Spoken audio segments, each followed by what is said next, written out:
Nelayan di Danau Toba. Ibu yang gigih dan penuh semangat. Samosir Hot Journal. Idealnya kaum perempuan dan laki-laki adalah mitra sejajar dalam keluarga dan masyarakat yang mempunyai hak dan kedudukan yang seimbang meskipun berbeda dari tampilan fisiknya. Fenomena ciri sosial nelayan dalam adat masyarakat Batak dapat digunakan untuk mempelajari peranan perempuan yang tidak boleh dipandang kecil. Seorang nelayan yang hidup dari mencari dan membudidayakan ikan menjadi keseharian Ibu Yanti Satria Boru Sinaga bersama keluarganya. Penuh semangat dan lihai Boru Sinaga mengemudikan perahu kecil yang selalu ia gunakan dalam menjalankan aktivitasnya. Kondisi ekonomi nelayan menuntut jajaran kedudukan laki-laki dan perempuan sebagai strategi adaptasi untuk memenuhi kebutuhan hidup keluarga.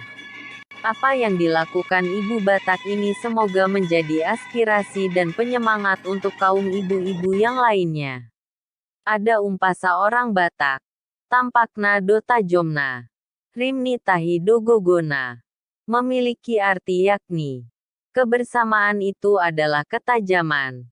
Satunya jalan pikiran adalah kekuatan. Bila selalu kompak dan sejalan pikiran, satu persepsi, disitulah ketajaman dan kekuatan. Itulah yang tertanam di benak ibu-ibu Batak sehingga mereka bersama-sama untuk berjuang menopang perekonomian keluarga. Tonton videonya. Like, komen dan subscribe. Semoga banyak rejeki.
Sekian konten kita hari ini.